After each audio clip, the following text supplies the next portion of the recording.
रात 11 से 3 बजे तक मंच में अश्लील डांस, प्रशासन की नाक के नीचे, एसडीएम की मौजूदगी में शर्मनाक खेल और बार डांसरों को किस करते पुलिसकर्मी। ये कोई फिल्म का सीन नहीं है, ये छत्तीसगढ़ के गरियाबंद जिले की हकीकत है।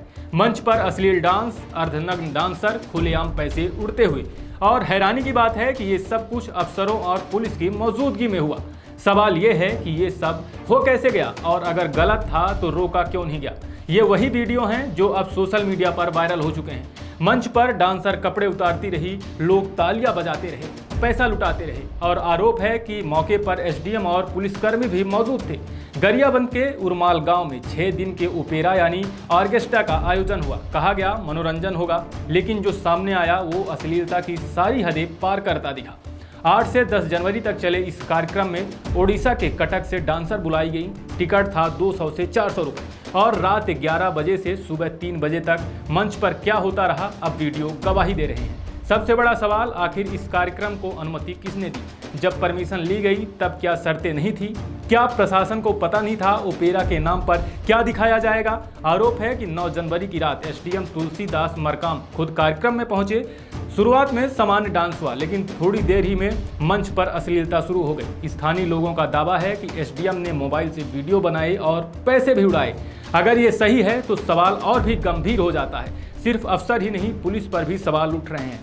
वीडियो में कुछ पुलिसकर्मी डांसर के साथ मस्ती करते दिखे, किस करते नजर आए। बाद में एसपी ने कार्रवाई की, सस्पेंशन हुआ। लेकिन सवाल ये है कि जब सब सामने हो रहा था तब पुलिस ने रोका क्यों नहीं? क्या कानून सिर्फ आम लोगों के लिए है? इस पूरे घटनाक्रम पर बाल संरक्षण आयोग ने भी चिंता जताई है। पूछा गया है कि क्या इस कार्यक्रम में कोई नाबालिग मौजूद था, और अगर था तो ये सिर्फ अश्लीलता नहीं बल्कि गंभीर अपराध है। 24 घंटे में रिपोर्ट मांगी गई है, लेकिन क्या इससे जवाब मिल जाएगा? आज कार्रवाई हो रही है, एसडीएम हटाए गए हैं, जांच कमेटी बनी है, आयोजन समिति के लोग गिरफ्तार हुए हैं। लेकिन असली सवाल ये है कि क्या ये सब वीडियो वायरल होने के बाद ही होना था? अगर वीडियो सामने ना आते तो क्या सब दबा दिया जाता? ग्रामीणों का कहना है कि ऐसे कार्यक्रम पहले भी होते रहे हैं, बस इस बार कैमरे में सब कैद हो गए। हर दिन लाखों का लेन देन, अतिरिक्त डांसर, अलग से फीस। क्या प्रशासन को ये सब नहीं दिखता? गरियाबंद की गंध कम अभी नहीं हुई थी कि अब सूरजपुर से एक और शर्मनाक तस्वीर सामने आ गई। बस फर्क इतना था, यहाँ मंच नहीं था, यहाँ था सरकारी रेस्ट हाउस। और सवाल वही पुराना, आखिर सरकारी इमारतें मौज मस्ती का अड्डा कैसे बन जाती हैं?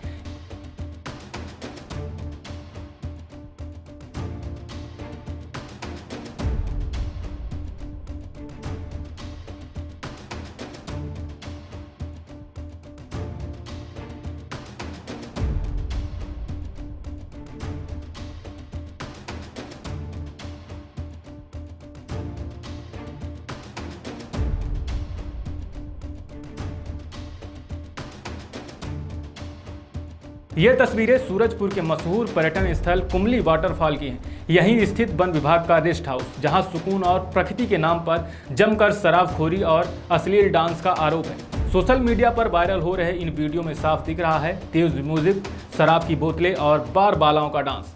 बताया जा रहा है ये वीडियो 3 से 4 दिन पुराने हैं, लेकिन अब अचानक तेजी से वायरल हो रहे हैं। अब सवाल ये है, वन विभाग का रेस्ट हाउस किसके आदेश पर खुला? वहां ठहरे लोग कौन थे? सरकारी कर्मचारी या बाहरी?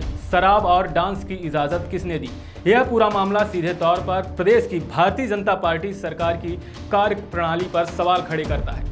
गरियाबंद हो या सूरजपुर, दोनों जगह एक जैसी तस्वीर सामने आई है। सरकारी सिस्टम, सरकारी इमारतें और सरकारी अफसर, लेकिन नियंत्रण कहीं नजर नहीं आता। सवाल यह है, अगर प्रदेश में कानून व्यवस्था चुस्त है तो फिर ऐसे अश्लील आयोजन प्रशासन की नाक के नीचे कैसे चलते रहे? भाजपा सरकार लगातार सुशासन और जीरो टॉलरेंस की बात करती है, लेकिन जमीनी हकीकत इन वीडियो में साफ दिख रही है। एसडीएम की मौजूदगी में रात 11 से 3 बजे तक अश्लील डांस चलता रहा, पुलिसकर्मी मंच पर बाल बालाओं को किस करते रहे, और सूरजपुर में सरकारी रेस्ट हाउस को शराब का अड्डा बना दिया गया। ये सब अगर सरकार की जानकारी के बिना हो रहा था तो फिर सरकार किस बात की जिम्मेदारी लेती है? रेस्ट हाउस कोई निजी फार्म हाउस नहीं होता, ये सरकारी संपत्ति है, जनता के टैक्स के पैसों से बनी होती है। फिर वहां ऐसी गतिविधियां कैसे हो सकती हैं? क्या बिना किसी अफसर की जानकारी के ये सब संभव है? और सबसे बड़ा सवाल यह है कि परमिशन सिस्टम आखिर किसके अधीन है?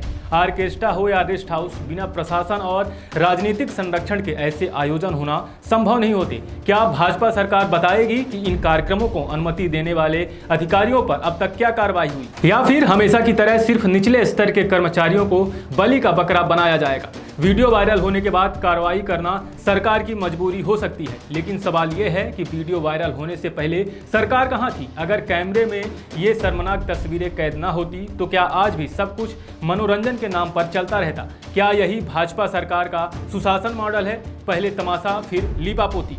गरियाबंद और सूरजपुर की घटनाएं साफ बताती हैं कि ये कोई एक दो अफसरों की गलती नहीं बल्कि पूरे सिस्टम की विफलता है, और इस सिस्टम की जिम्मेदारी सीधे तौर पर प्रदेश की भाजपा सरकार की है।